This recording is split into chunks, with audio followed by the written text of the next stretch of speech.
शांति तू उसे कुछ बोलती क्यों नहीं है? सबके सामने उसने तेरी इतनी बार बेइज्जती करी है। तू है कि देवी की मूर्ति बनी सब कुछ सहती रहती है। छोड़ ना प्रिया, हिना ना समझ है। अब उसके जैसे मैं भी बन जाऊं तो भला क्या फर्क रह जाएगा उसमें और मुझ में। बंद कर ये सब बकवास, ये सब बातें किताबों में ही अच्छी लगती हैं। और वैसे भी मैं तुझे क्यों समझा रही हूँ? तू जा और हर बार की तरह अकेले कमरे में खुद को बंद कर और खूब रो। इससे आसान रास्ता नहीं है तेरे पास, समझी? और सुन ले, अगर वक्त रहते तूने कुछ नहीं किया ना तो देखना तेरा बॉयफ्रेंड भी एक दिन उसके बिस्तर पर ही मिलेगा। प्रिया शांति से ये सब कहते हुए अपने रास्ते को चली गई। शांति भी प्रिया की बातों को सोचते सोचते घर आई और घर आते ही उसने खुद को बाथरूम में बंद कर लिया। फिर एक कोने में बैठी रोने लगी। दरअसल शांति को हिना रोज स्कूल में बोला किया करती थी, जैसे चार लोगों के बीच शांति के कपड़ों का, उसकी शक्ल का, सूरत का मजाक बनाना, उसे नीचा दिखाना। हालांकि दोनों स्कूल में एक ही क्लास में पढ़ते थे, लेकिन हिना को शांति फोटी आंख नहीं सुहाती थी। और इसके पीछे का सबसे बड़ा कारण था विवेक। दरअसल हिना विवेक को बहुत पसंद करती थी, लेकिन विवेक तो शांति से प्यार करता था। और शांति है कि विवेक को घास तक नहीं डालती थी, क्योंकि शांति को लगता था कि विवेक भी उन्हीं लड़कों में से है जो शांति के साथ केवल सोना चाहता है। पर पिछले कुछ महीनों में शांति की ये सोच बदलने लगी थी। उसके दिल में भी विवेक के लिए प्यार पनपने लगा था। पर फिर जब हिना का जन्मदिन था तो उसने पूरी क्लास को अपने घर पार्टी के लिए बुलाया। इस पार्टी में शांति और प्रिया भी आए थे। शांति इस पार्टी में ये सोचकर आई थी कि वो आज विवेक से बात करेगी, उसे इस रिश्ते को आगे बढ़ाने का एक मौका देगी। इसी सोच के साथ जब उसने विवेक को ढूंढना शुरू किया तो पूरे घर में विवेक उसे कहीं नहीं दिखा। लेकिन फिर अचानक ही उसकी नजर एक कार की बैक सीट पर पड़ी।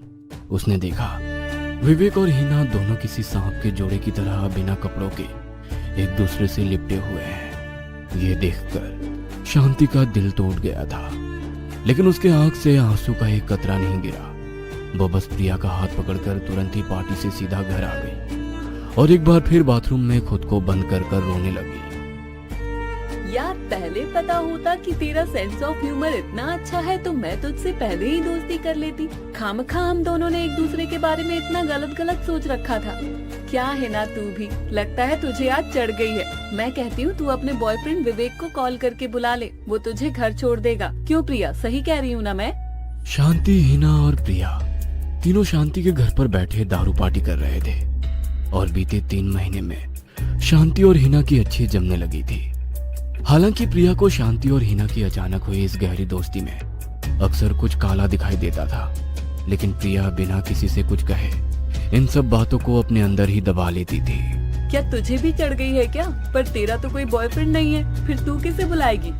शांति ने प्रिया से कहा था, पर यह बात सुन हिना जोर जोर से क्यों हंसने लगी थी।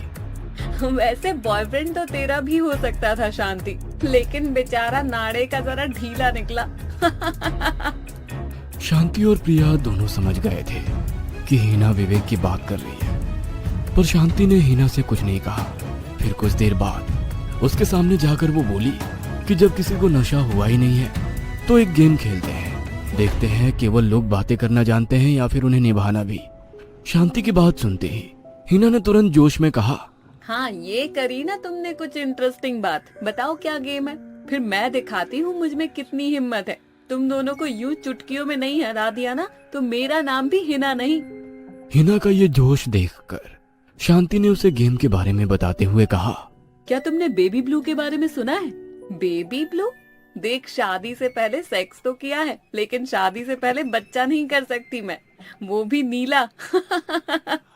हिना ने शांति की बात खत्म होते ही अपना गंदा जोक सुना दिया था, पर फिर शांति ने उसे बेबी ब्लू के बारे में बताते हुए कहा, हिना, मैं जानती हूँ हम सब में से हिम्मत वाली लड़की तुम ही हो, इसलिए सबसे पहले ये गेम तुम्हें ही खेलनी पड़ेगी।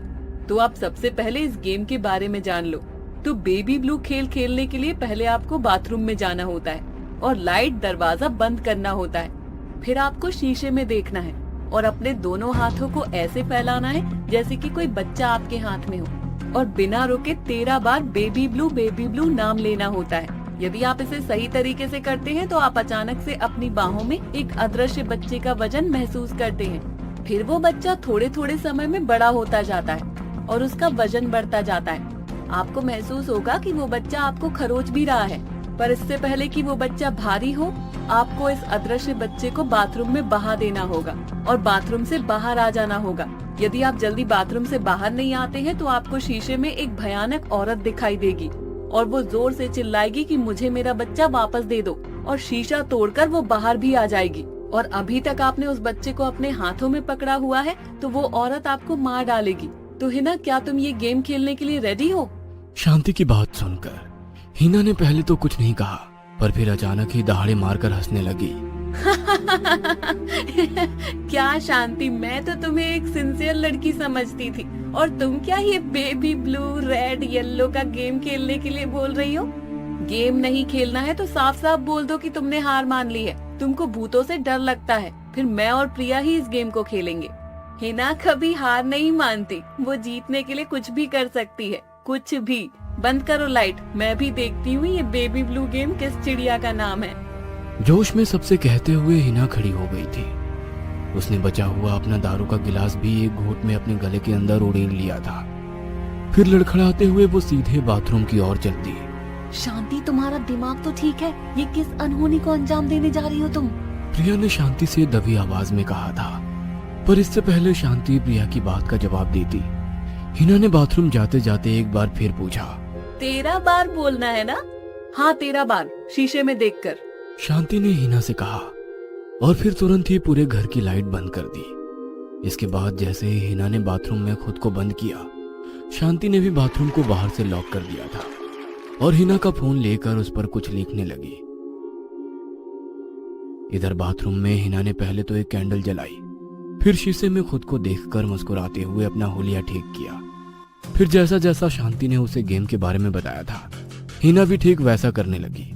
उसने पहले अपने हाथ को ऐसा किया जैसे कि उसकी गोद में कोई बच्चा हो। फिर शीशे में खुद को देखकर बेबी ब्लू पुकारने लगी। पहले 3 से 4 बार तो हिना को कुछ महसूस नहीं हुआ, लेकिन जैसे जैसे उसने बेबी ब्लू का नाम आगे पुकारा, उसे शीशे में पहले तो अपने पीछे हल्का हल्का किसी का अक्स महसूस हुआ और फिर धीरे धीरे उसे अपनी गोद में कुछ चीज महसूस होने लगी। ये वो पहला लम्हा था जब हिना को डर का एहसास हुआ था, और जब 13वीं बार हिना ने बेबी ब्लू बोला तो उसे अपनी गोद में एक बच्चे का वजन महसूस होने लगा था, और अगले ही पल हिना के हाथों पर नाखूनों के निशान उभरने लगे। शांति का कहा सच हो रहा था, वह बच्चा हिना के हाथों को नोच रहा था। अपने हाथों से निकलता खून देखकर हिना का सारा नशा एक पल में उतर गया। उसने तुरंत ही अपने हाथों को झटका और बाथरूम का दरवाजा खोलने के लिए चिल्लाने लगी, लेकिन जैसे ही उसे महसूस हुआ कि दरवाजा बाहर से बंद है, हिना का डर 7वें आसमान पर पहुंच गया था।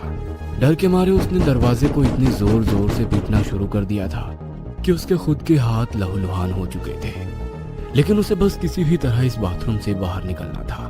पर अभी तो ये बस हिना के बुरे वक्त की शुरुआत भर थी, क्योंकि उसे अब अपने पैरों पर भी किसी के खुरचना महसूस होने लगा था। उसने जब नीचे देखा तो उसके पैर भी पूरी तरह से उसके ही खून में सन चुके थे। बाथरूम में अब हर तरफ बस खून ही खून बिखरा हुआ था कि अचानक ही उसे आईने में भी एक औरत का अक्स साफ दिखने लगा था, जो बेहद डरावना और खूंखार था। और औरत हिना को देख बस एक ही बात बार बार बोले जा रही थी, मुझे मेरा बच्चा वापस दे दे, मुझे मेरा बच्चा वापस दे दे। उस औरत का चेहरा इतना भयावह था कि हिना की रूह तक कांप गई थी। इस वक्त उसकी आंखों के सामने एक भयानक औरत का अक्स था और नीचे उसके पैरों के पास क्षेत्र का बच्चा। ये सब देख हिना समझ गई थी कि अब उसका जिंदा बचना नामुमकिन है, पर फिर भी उसने आखिरी सांस तक दरवाजा पीटना नहीं छोड़ा। हिना चीखती रही और दरवाजा पीटती रही। इधर प्रिया और शांति बाथरूम के बाहर खड़े होकर हिना की चीखें सुनते रहे। इसी बीच प्रिया ने शांति को एक गिलास थमाते हुए कहा, अब मिली तेरे कलेजे को ठंडक? नहीं, अभी नहीं, अभी कुछ वक्त। इससे पहले शांति अपनी पूरी बात कर पाती, बाथरूम से किसी औरत के चीखने की आवाज सुनाई दी और अगले ही पल शीशा टूटने लगी और फिर इसके कुछ सेकंड बाद ही सारी आवाजें शांत हो गई। चीयर्स, अब आया असली मजा। ये कहते हुए शांति ने प्रिया से चीयर्स किया और एक बार में पूरा गिलास खत्म कर दिया। शांति के चेहरे पर अब एक सुकून वाली मुस्कान थी। उसे पता चल चुका था कि हिना अब इस दुनिया में नहीं है। पर फिर तभी दरवाजे पर कार के हॉर्न की आवाज सुनाई दी। कार में विवेक आया था। दरअसल जब हिना जिंदगी और मौत से लड़ रही थी तब शांति ने उसके फोन से विवेक को मैसेज कर अपने घर पर बुला लिया था।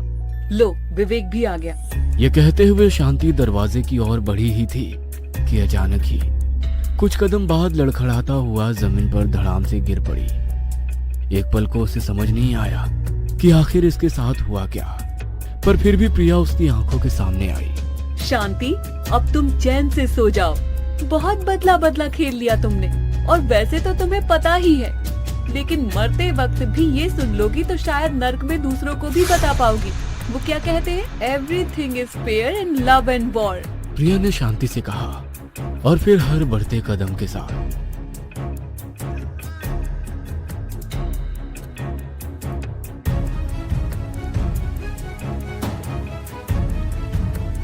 और उसकी आंखों के ठीक सामने विवेक खड़ा था। प्रिया भी बलखाती अदाओं से एक एक कदम बढ़ाते हुए विवेक के गले जा लगी और एक बार फिर